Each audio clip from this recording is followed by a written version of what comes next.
estudiar la Parashá Bo, que entre los temas principales que pudimos estudiar se encuentran, ¿cuáles, hermanos?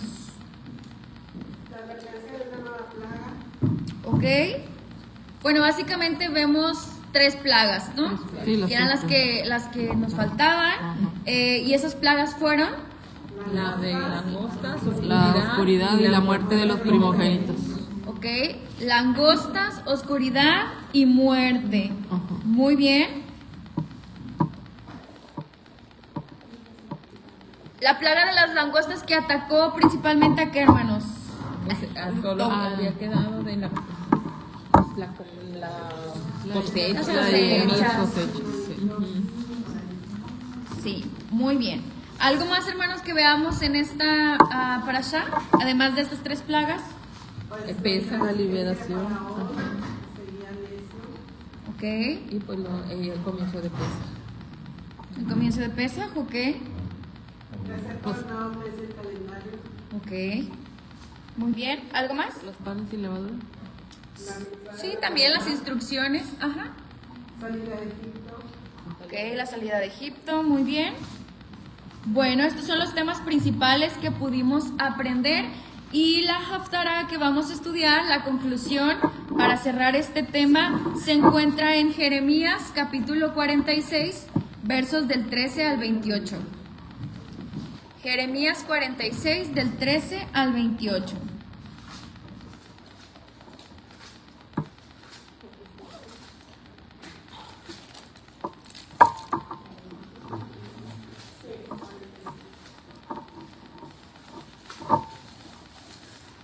Bueno, si ustedes recuerdan un poquito la semana pasada, también donde tocamos, pues, esto es, podríamos decir, algo así como una continuación, porque la semana pasada estudiamos en el profeta Ezequiel una profecía en contra de quiénes, hermanos, ¿recuerdan?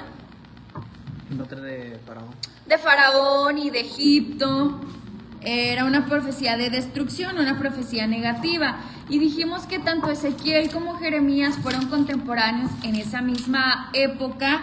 Y bueno, en esta ocasión vamos a estar estudiando pues lo que podría ser la misma profecía, pero ahora en palabras del profeta Jeremías, o la revelación que le fue dada a Jeremías. ¿Okay? Entonces, pues va a tener similitudes a la lectura de la semana pasada, lo que estuvimos estudiando la semana pasada.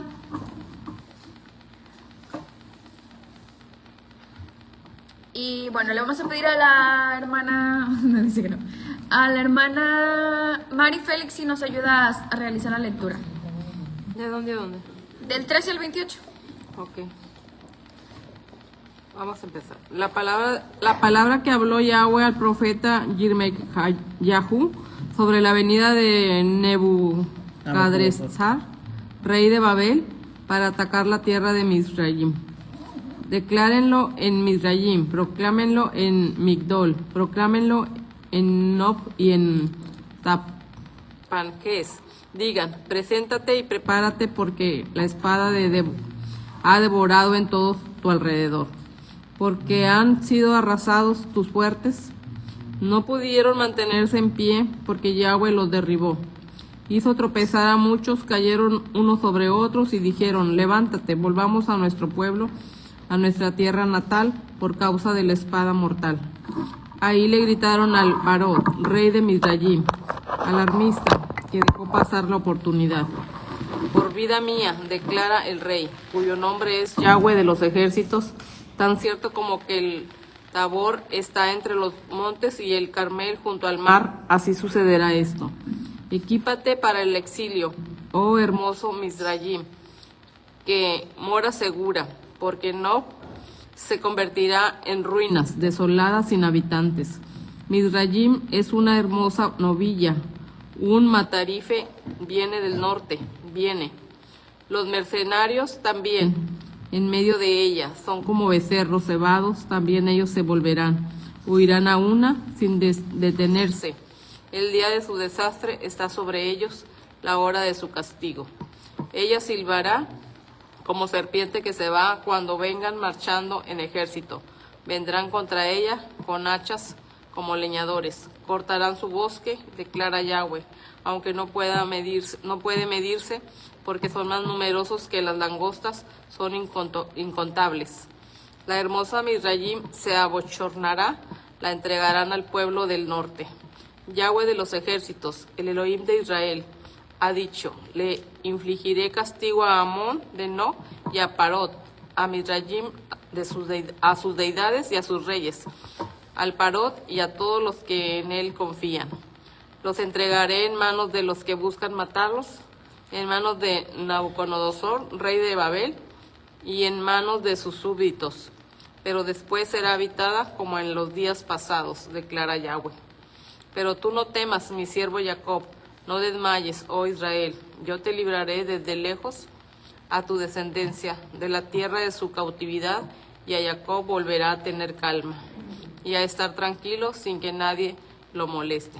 Pero tú no temas, mi siervo Jacob, porque yo estoy contigo, declara Yahweh. Haré un exterminio en todas las naciones a las cuales te desterré, pero en ti no haré exterminio. No te dejaré sin castigo, pero te castigaré con medida. Muy bien, ahí está.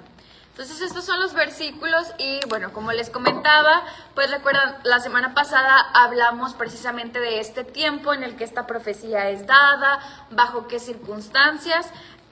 Dijimos que quien el Eterno eligió para llevar a cabo este juicio fue ¿quién, hermanos? En contra de Egipto.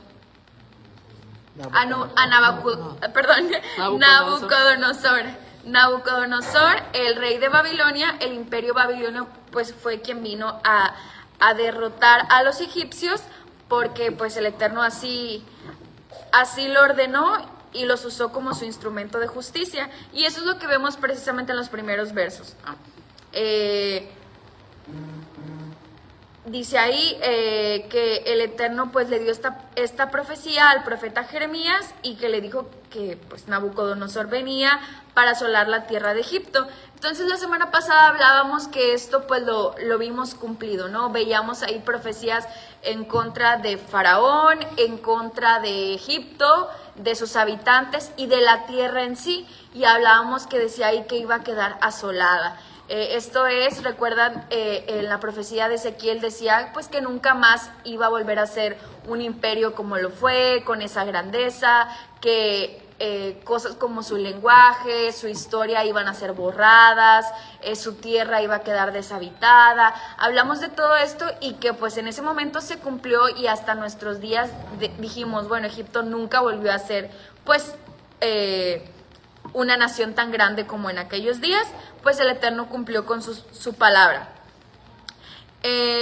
Entonces, bueno, aquí está, en el verso 14 dice, anunciad en Egipto. Y algo que podemos encontrar, pues, como una similitud con la parashá, es que esto era un anuncio, es decir, los profetas estaban anunciando y no era algo que fuera a pasar inmediatamente. Y esto nos revela pues aspectos importantes del carácter del Eterno, que también podemos ver en la parashá, que el Eterno pues los egipcios ya habían pasado, hasta esta parashá ya habían pasado por ¿cuántas plagas, hermanos? 7. Pues 7, ¿no? Ya, imagínense, ahí los egipcios ya habían visto, pues ahora sí, el poder del Eterno, ¿no? Y cuando llegan a la última plaga, que ellos tienen la oportunidad también de salir, de lo que hablábamos hace rato, pues esto realmente era una oportunidad que el Eterno les estaba concediendo. Digámoslo así, el anuncio habían sido todas las plagas previas y entonces al llegar a la 10ª ellos tenían la oportunidad de ser redimidos y pues si querían venir a formar parte del pueblo de Israel, ¿no? Y es que el Eterno actúa así y vemos ambas facetas de su carácter, porque ahí está la misericordia en medio del juicio. Estaba ocurriendo un juicio, pero a la vez ese juicio se convertía en una oportunidad de misericordia también para los egipcios o los que habitaran ahí de otras nacionalidades, para que pudieran salir junto con los israelitas. Entonces, esto es algo que encontramos como una similitud porque las profecías que fueron dadas a estos profetas, tanto a Ezequiel como a Jeremías, respecto a Egipto, fueron anunciadas. Fue algo que se les hizo saber previamente a los egipcios. Ahí está, dice, anunciad en Egipto. Incluso se mencionan algunas ciudades en el verso 14. Ahí aparecen las ciudades de Migdol, de Memphis y de Tafnes. Y investigando un poquito encontré que en estas ciudades eran lugares donde estaban los asentamientos de israelitas más grandes. O sea, las colonias más grandes se habían formado en esas ciudades. Entonces, esto que el Eterno iba a hacer, este juicio que iba a venir, no era algo oculto ni para los egipcios, ni tampoco para los israelitas. Es algo que ellos, pues, estaban sabiendo con anticipación. Entonces, nuevamente, cuando el Eterno nos da un juicio o una profecía de juicio, pues claro que siempre está la oportunidad de el poder reivindicar, el poder arrepentirse. La semana pasada hablábamos de que el pecado de Faraón había sido la soberbia.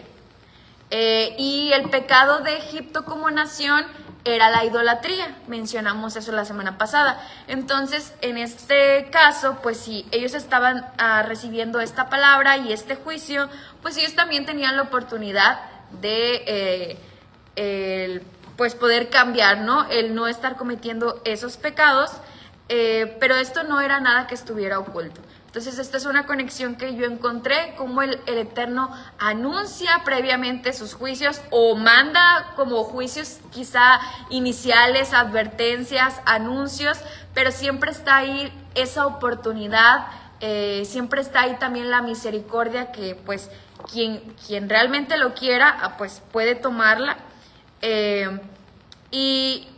Por eso se mencionan estas ciudades. Dice, decid, ponte en pie y prepárate, porque espada devorará tu comarca.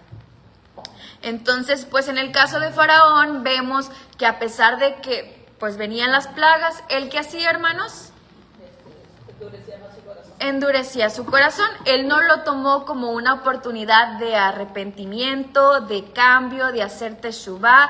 Él en cambio pues se endureció cada vez más, y pues esto, decíamos, es algo que también desafortunadamente ocurre con muchas personas. A veces nos pasan situaciones difíciles, adversas, y en lugar de tomarlo como eso, como una oportunidad para acercarnos al Eterno, buscarlo, pues a veces nos alejamos más, ¿no? No lo tomamos así, de esa manera. Entonces, pues esto es algo que aprendemos. Verso 15 dice, ¿por qué ha sido derribada tu fortaleza? ¿Por qué ha sido derribada tu fortaleza? No pudo mantenerse firme porque Yahweh la empujó. Entonces aquí, pues en otras palabras, vuelve a hablar acerca de Faraón y de cómo él se sentía pues con Egipto, de su soberbia. Él se sentía como, así como dice aquí, como una fortaleza. ¿Y qué dice que el Eterno hizo, hermanos? Nos derribó. Sí, la empujó, así como nada, ¿no? Hablamos de lo que era Egipto en aquellos días, de pues lo que representaba. El faraón, pues dijimos, era visto por los mismos egipcios como un dios. Entonces, algo que podría parecer un reino de esplendor, y pues ustedes han visto, ¿no? Que las pirámides y todo, cómo era Egipto, nos damos alguna idea. Pero ¿qué fue eso para el Eterno? Nada. Él dice que la empujó, así, como cuando empujas pues cualquier cosa, ¿no? Y esto otra vez nos revela aspectos del carácter del Eterno, como pues su soberanía, que Él es el que pues controla todo, que no hay nada que pueda anteponerse a los planes del Eterno. Y el Eterno pues iba a derribar a Faraón y a Egipto. Dice, multiplicó los caídos y cada uno cayó sobre su compañero, y dijeron, levántate y volvámonos a nuestro pueblo y a la tierra de nuestro nacimiento. Huyamos ante la espada vencedora. Allí gritaron, Faraón, rey de Egipto, es destruido. dejó pasar el tiempo señalado. Y este es un suceso que encontramos en las escrituras que tropas egipcias retrocedieron cuando vieron que ya estaban ahí como que a los babilonios cerca, y que pues personas que formaban parte de Egipto llegaron a ver a Faraón como alguien que no supo identificar las señales y no se rindió ante los juicios del Todopoderoso. Y ahí dice que Faraón pues dejó pasar el tiempo señalado.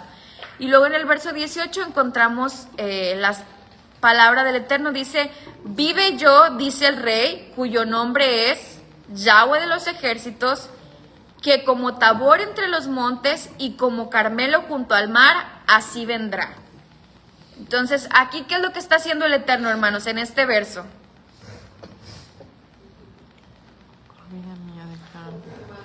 Ok, confirmando. El hecho de que utilice estas palabras, si lo han visto alguna vez en otra parte de las escrituras, está como jurando, ¿verdad? Por sí mismo, por su nombre. Entonces el Eterno estaba confirmando, como dicen, o jurando que esto pues iba a suceder. Y allí utiliza como referencia dos lugares. ¿Cuáles son, hermanos? Tabor y Carmelo. Tabor y Carmelo. ¿Ok? Y estos lugares, pues, ¿qué tipo de lugar son? Ahí mismo dice. Son montes. Son montes.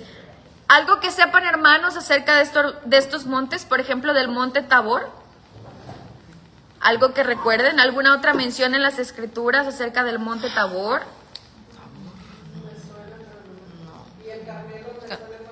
Sí, de Elías, donde hizo para la lluvia y todo. Ok, muy bien. Ok, bueno, del monte Carmelo sí se acuerdan. Sí. ¿Y lo recuerdan porque qué? Por Elías, porque ahí venció a los profetas de Baal. Ok, ahora cerca del monte Tabor, ¿algo? De hecho, el monte Tabor es famoso porque ahí sucedió la transfiguración del Señor. Ok, muy bien. Se le conoce como el monte de la transfiguración. Tal vez lo leyeron así, pero no se acuerdan que es el monte Tabor. Bueno, eso sucedió. ¿Alguien más? ¿Otra cosa?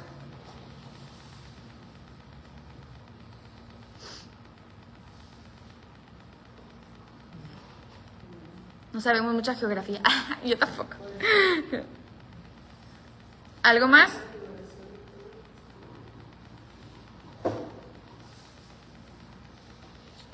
La batalla entre Barak y el ejército de Javín, comandado por Sisera. Ok. Barak. Bueno, yo encontré que también en el monte Tabor es donde Yeshua compartió las bienaventuranzas. El llamado el sermón del monte fue en el monte Tabor. Eso es otra cosa. Y pues del monte Carmelo, pues lo que ya sabemos de los profetas de Baal. Y pues hasta hoy en día pues son lugares reconocidos en Israel. Entonces el Eterno utiliza estos montes aquí en el verso número 18, como quizá en otras ocasiones aparecen, por ejemplo, juramentos como por los cielos, por la tierra, cosas que pues difícilmente van a cambiar de lugar, ¿no? Algo que está ahí, que permanece. Entonces el Eterno está utilizando estos lugares que, pues, bueno, años más tarde guardarían también, pues, mucho significado respecto a los cumplimientos de las promesas del Eterno. Y Él está jurando en este verso y utilizando esta referencia de estos montes, de que esto es algo que iba a ser seguro. Dice, verso número 19, «Hazte en seres de cautiverio, moradora hija de Egipto, porque Menfis será desierto y será asolada hasta no quedar morador». Verso número 20 describe a Egipto como que, hermanos, ¿están siguiendo la lectura? Hermosa novilla. Muy hermosa llave. una hermosa novilla. ¿Todos saben lo que es una novilla? Como una becerra, ¿ok? Es descrita así, como una... ¿Manda? Abigarrada, dice. ¿Abigarrada? No sé qué significa esa palabra. Un matarife viene del norte.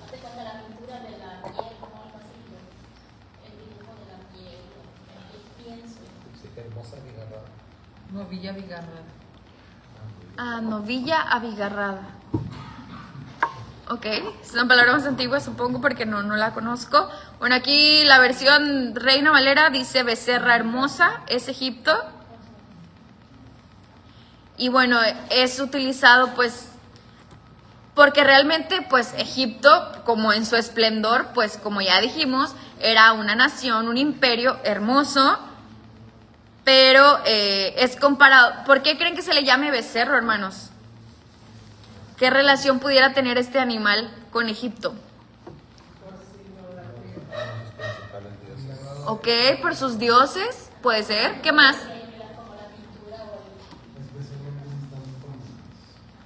Están mal combinados, de hecho. ¿Está mal qué? O sea, abigarrado es de varios, significa como que dice de varios colores, según la definición, pero especialmente si están mal combinados, como si tuvieran mal contraste o algo así. Bueno, pues no sé. Acá dice hermosa. Nada más para agregar, porque me lo acaba de comentar el pastor. En la Haftarah que vienen se menciona Barak.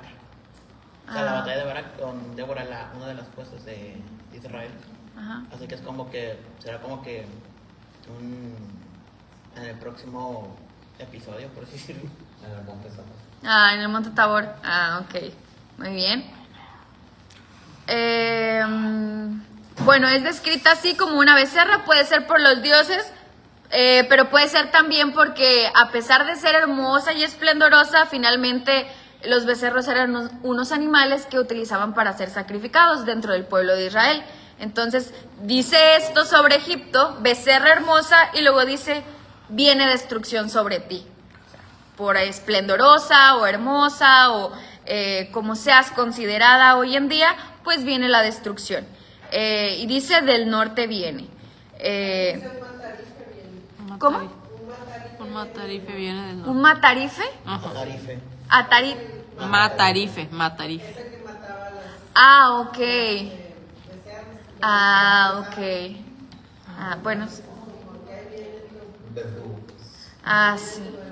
Ah, ok. Ah, bueno, sí, así se entiende mejor, ¿no? El tema de que, sí, hermosa y todo, pero pues finalmente hay alguien que va a destruirte. Entonces creo que va más por ese lado que el Eterno estuviera pensando como pues en los dioses de Egipto, ¿verdad? Sino más bien por el juicio y que era un animal que se utilizaba dentro del pueblo de Israel. De hecho, sí, la oveja era uno de los principales dioses y por eso es la instrucción en la plaga final de matar un Bueno, cordero, pues. porque sí es como que una última confrontación para ellos, para los egipcios, y una prueba para los israelitas, como hemos estudiado, de que tenían que separar el cordero por 4 días y exponerlo ahí y exponerse a una confrontación directa con los egipcios, porque era una ofensa muy grande, como Bueno, hoy pues. vemos las vacas en la India, por ejemplo, que andan por las calles y porque es un dios para ellos. Entonces es una ofensa para ellos que tú agarras una vaca y la mates o la metes en un corral o algo así. Para los egipcios que agarras una oveja, un cordero y lo tuvieras ahí amarrado, era una provocación directa, ¿verdad? Por el tema de su idolatría. Bueno, sí, en ese sentido, pues sí. Porque el Eterno quiso, como ya hemos dicho, sí, confrontar, atacar a todos los dioses egipcios, los principales dioses. Pues porque, como hemos comentado, uno de sus pecados era la idolatría, precisamente, lo que el Eterno condena. Dice, sus soldados, verso 21, mercenarios también en medio de ella, como becerros engordados, porque también ellos volvieron atrás, huyeron todos sin pararse, porque vino sobre ellos el día de su quebrantamiento, el tiempo de su castigo. Verso 22, su voz saldrá como de serpiente, porque vendrán los enemigos y con hachas vendrán a ellas como cortadores de leña. Cortarán sus bosques, dice Yahweh, aunque sean impenetrables, porque serán más numerosos que langostas, no tendrán número. Se avergonzará la hija de Egipto, entregada será en manos del pueblo del norte. Yahweh de los ejércitos, Dios de Israel, ha dicho: he aquí que yo castigo a Amón, dios de Tebas, a Faraón, a Egipto y a sus dioses y a sus reyes, así a Faraón como a los que en él confían. Entonces aquí, bueno, se confirma lo que estábamos diciendo, que el juicio no era solamente para Faraón y para Egipto, sino también para ¿quiénes, hermanos? Para otros pueblos. No, bueno, pero para Faraón, para Egipto y para sus Dioses. dioses, sus ídolos. Entonces sí era una confrontación directa, pues como ya hemos comentado, en contra de los ídolos y los dioses de Egipto. Muy bien, entonces ahí se menciona el tema de las langostas, pero en este caso igual como un juicio, pues una de las plagas que precisamente vemos en esta parashá. Bueno, acá está como la mención de que pues así iban a ser el juicio, ¿no? Numerosos como langostas, está hablando ahí de lo que va a suceder, como de mercenarios o cortadores de leña, utilizando varias figuras distintas, ¿no? Pero hablando pues así, de destrucción, así como vimos ahorita al becerrito y a quien es el encargado de asesinar a los becerritos. Bueno, acá habla, por ejemplo, de un leñador y un árbol, entonces son figuras que representan juicio y castigo. Y el verso 26 dice que los iba a entregar en manos de Nabucodonosor, rey de Babilonia, y en manos de sus siervos, pero después será habitado como en los días pasados, dice Yahweh. Bueno, hasta aquí, hermanos, hasta el verso número 26, pues volvemos a, como les comenté en un inicio, a repetir lo que aprendimos la semana pasada acerca del juicio que vino en contra de Egipto, por qué vino, los pecados, que esto fue algo que se repitió, así como hubo un juicio en los días de Moisés. Bueno, pues muchos años después vino también nuevamente juicio en contra de esta nación. Vimos las consecuencias que se han cumplido y pues aprendemos varias. La semana pasada aprendimos que Israel en algún momento quiso depender de Egipto y pues cuál fue el resultado, y que el Eterno también los castigó por ello. Y el tema de Egipto como un simbolismo del mundo, y aprendíamos que pues nosotros no debíamos confiar en el mundo. Aprendíamos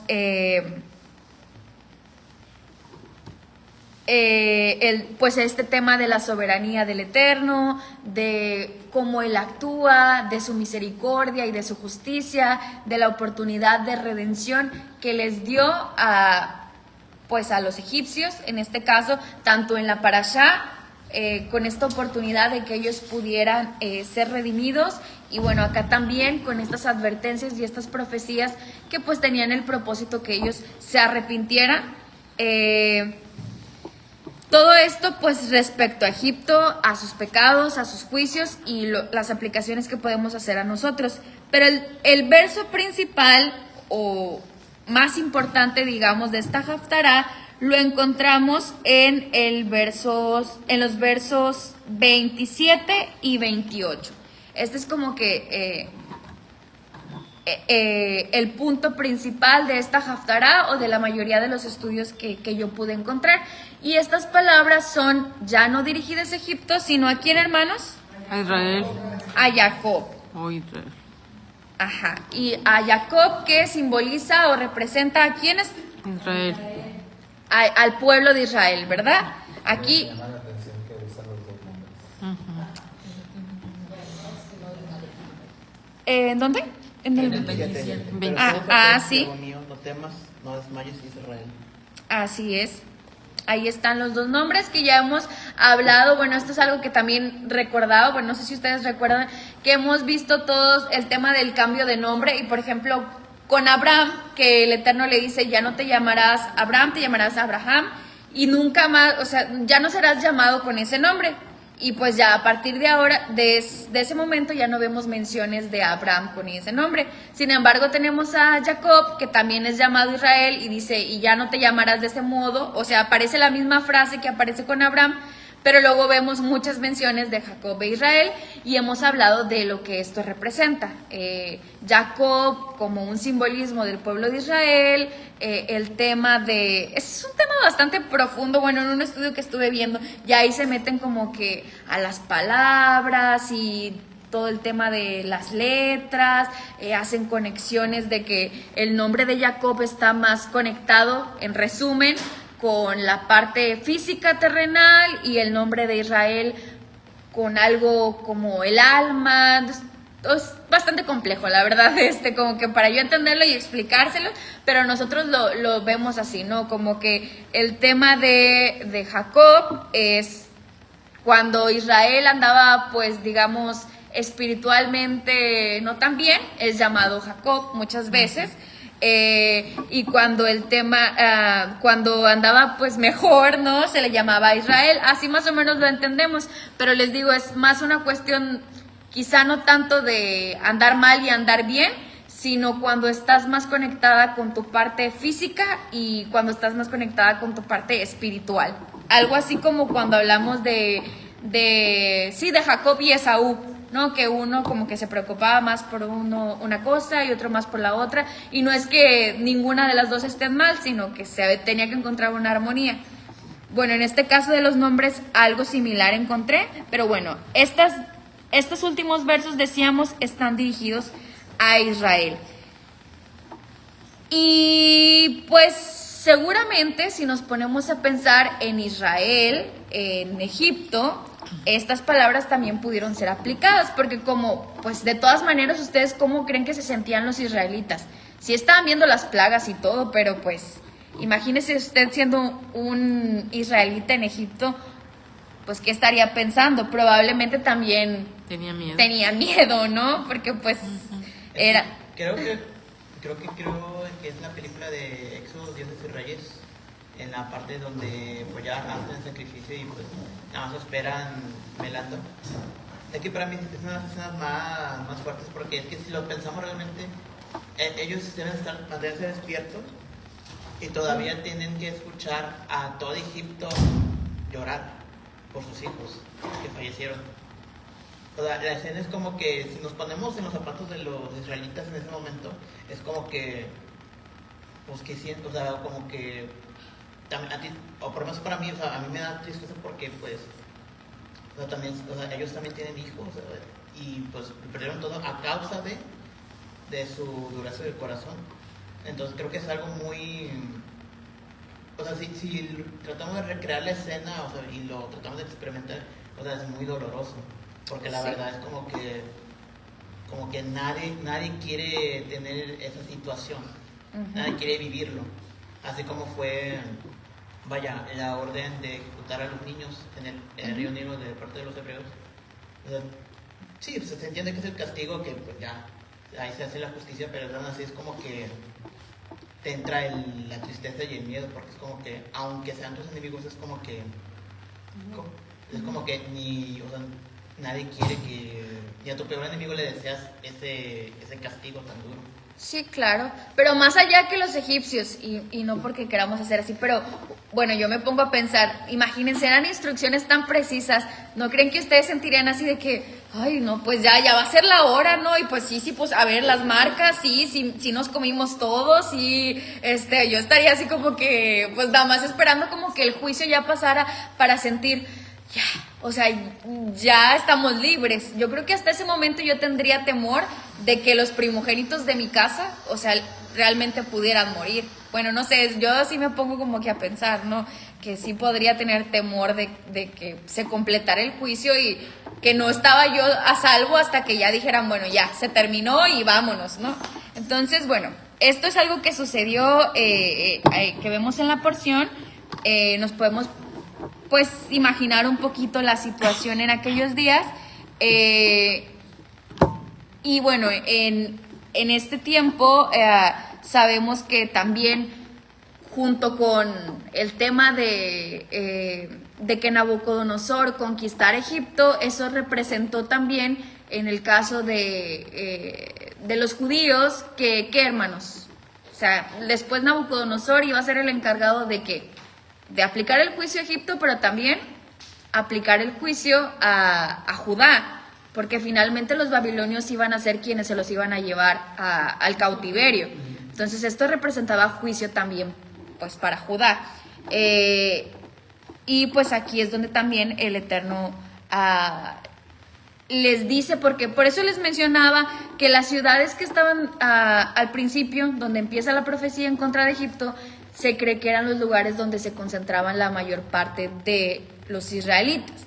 Entonces, de alguna forma el Eterno les estaba diciendo, o sea, observen la profecía de juicio que viene en contra de Egipto para que ustedes también pues aprendan, ¿no? Y se corrijan, porque los judíos tampoco andaban tan bien, por eso después iba a venir el juicio también sobre ellos, sobre casa de Judá.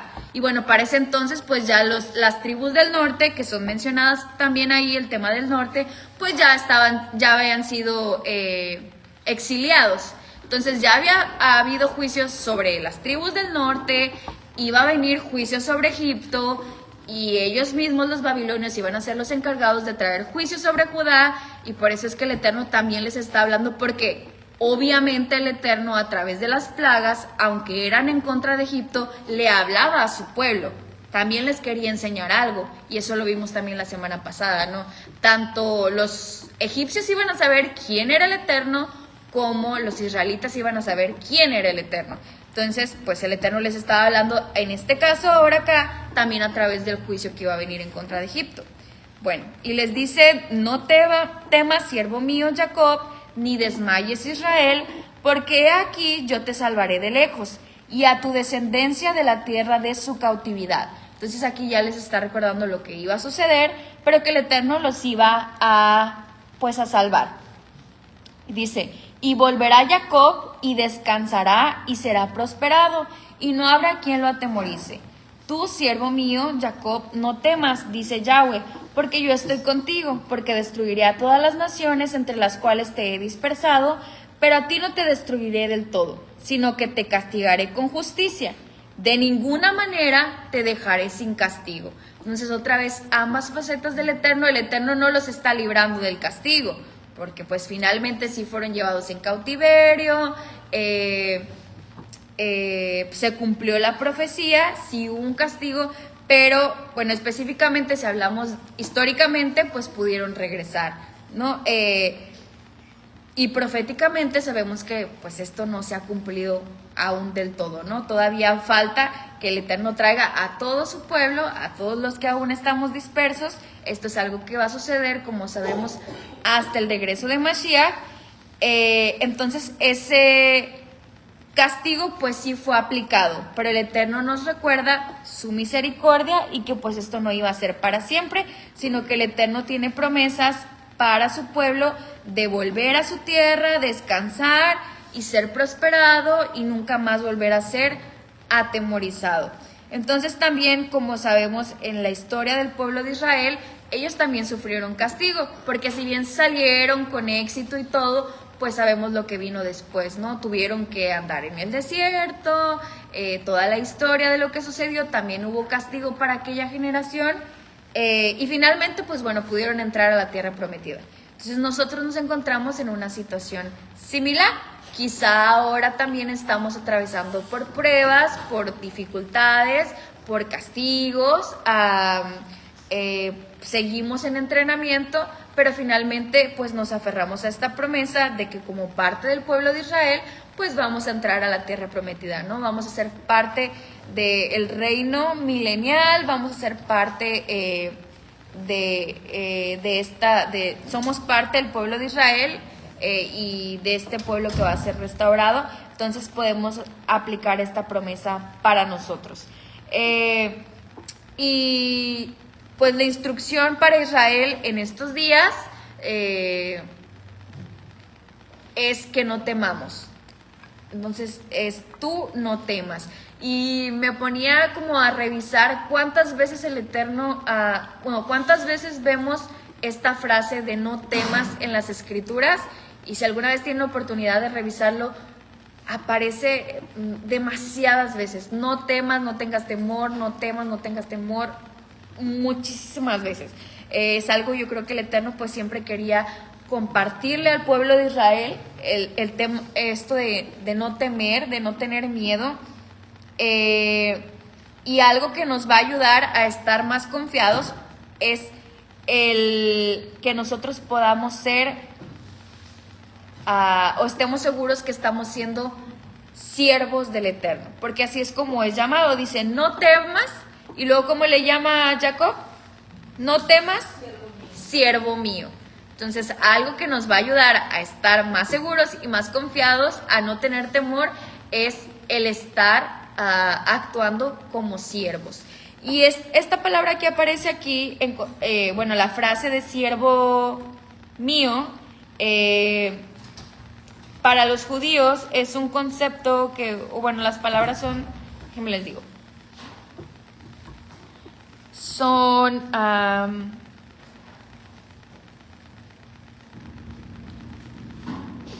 Eved Hashem, ellos así le llaman, Eved Hashem, siervo de Hashem. Y este título aparece en otra parte de la Torá, aplicado a ¿quién creen, hermanos?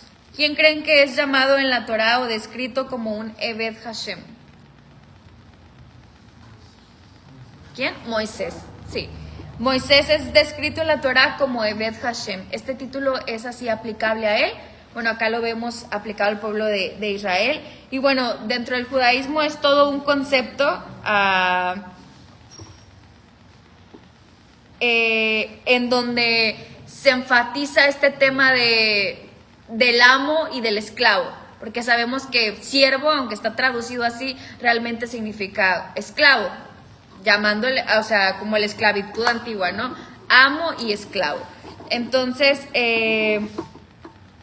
pues visto de esa manera, cuando lo vemos así como esclavos del Eterno, pues un esclavo ¿qué tiene que hacer? Pues lo que su amo le ordene, ¿no? Y depende totalmente de su amo. Dice, Moshe Rabenu hizo durante todo el día, todos los días de su vida, dice, del mismo modo en el que todo esclavo pertenece a su amo, así también Moshe Rabenu hizo todos los días de su vida, no está bien escrito, lo que Moshe Rabenu hizo es estar todos los días de su vida al servicio de su amo Hashem.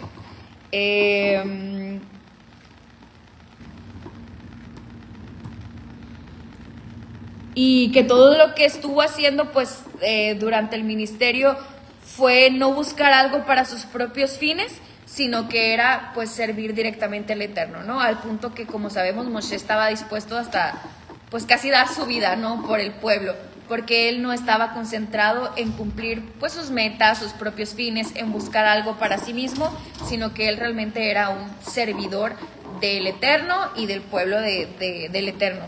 Entonces, por eso él es llamado así, Moshe Eved Hashem.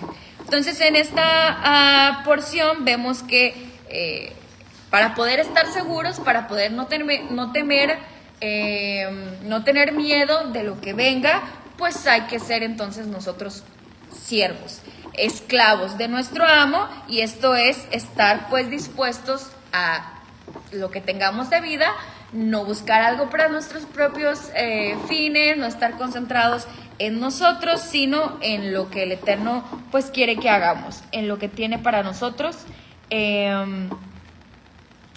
Dicen que este tema de Eved Hashem es que dice que esto lo expresamos cuando una persona demuestra buscar hacer la voluntad del Creador. Entonces, esto es Eved Hashem, el estar dispuesto a hacer la voluntad del Creador, a estar a su servicio y pues demostrarlo, no solo decirlo.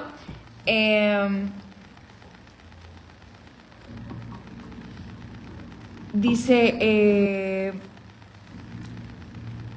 que en esta Haftará el pueblo es llamado Eved Hashem, servidor de Dios, Y dice, a pesar del gran sufrimiento, la única protección segura contra las tormentas de la historia es ser un siervo de Dios, porque no hay nadie que esté más cerca del amo como su sirviente en todos los lugares y en todas las épocas en forma incondicional. Se habla de la cercanía que tiene un amo y un esclavo en cualquier circunstancia. Entonces, para poder no temer, pues debemos de estar cerca de nuestro amo, así como un esclavo está cerca de su amo, así debe ser nuestra cercanía y nuestra dependencia. Ver a nuestro amo, pues así, ¿no? Como que estamos a su servicio de manera incondicional, y eso es lo que nos va a dar seguridad, es lo que dice esto. Entonces, pues esta es la parte en la que nosotros nos concentramos, como les decía, en los últimos versos, porque pues viendo todo lo que sucedió, los juicios que iban a venir y todo lo que ocurrió, finalmente el Eterno pues da esta instrucción a Israel, que es el permanecer siendo pues sus esclavos.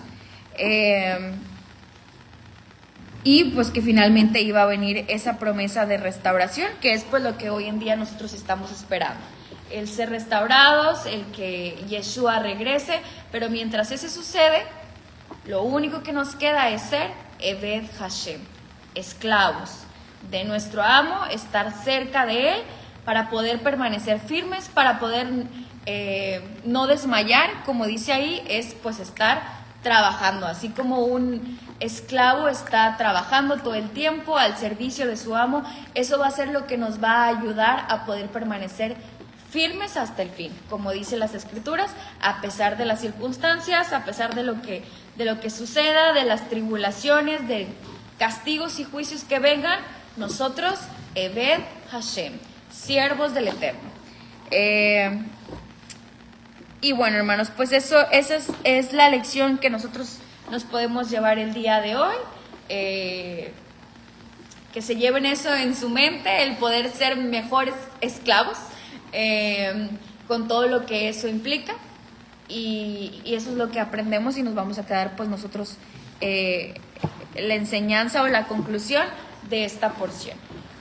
No sé si quieren agregar a alguien algo, algún comentario, algo que quieran añadir. ¿Sí? A ver, pastor.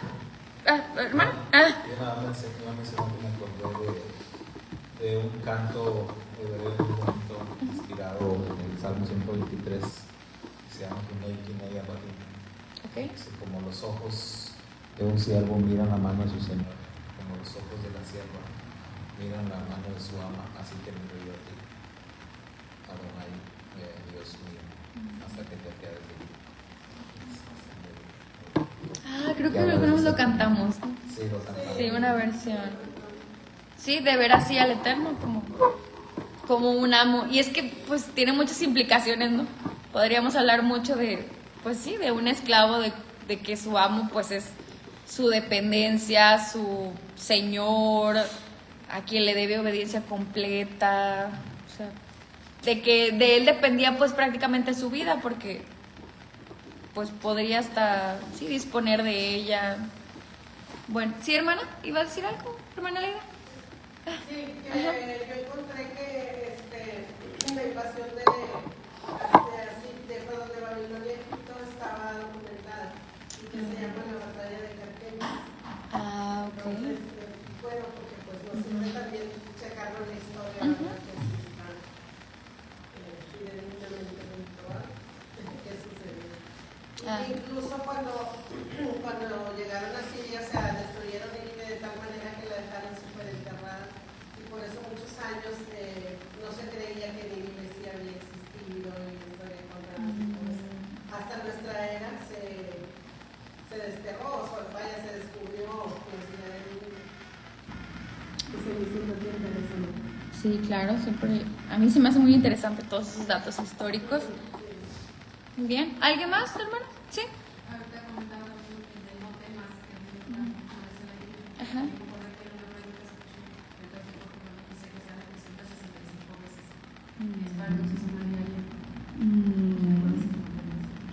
Muchas gracias, hermana. Qué buen dato, ¿no? Sí, yo no confirmé el número, pero yo porque además estaba viendo la concordancia y pues no las conté, pero me impresionaba de que le daba otro versículo y estaba así, no temas. Entonces, bueno, ya saben, tienen uno por día. En el boletín para la próxima semana tenemos en la sección de la pluma del pastor justamente la frase no temas. Ya está todo conectado, hermanos, ¿ven? Sí, y claro, o sea, como les digo, hace rato que les ponía las circunstancias de los israelitas y pues imagínense el temor de haber hecho todo bien, o sea, y de haber cumplido, pero finalmente, ¿qué les daba esa seguridad? Pues sí cumplí con todo lo que el Eterno me dijo, o sea, sí agarré mi corderito y sí lo maté y si éramos menos no lo comimos y no dejamos nada y lo quemamos. Era el haber cumplido con las instrucciones, ¿no? Lo que te podía hacer sentirte un poco más tranquilo, quizá. Entonces es lo mismo, o sea, es la misma idea. Nosotros hoy en día tenemos instrucciones que tenemos que cumplir. ¿Qué nos va a poder hacernos sentir un poquito más seguros? Pues el estar cumpliendo con lo que el amo nos ha dicho, ¿no? Y pues si no lo hacemos, si no somos esclavos, pues claro que vamos a estar todos temerosos.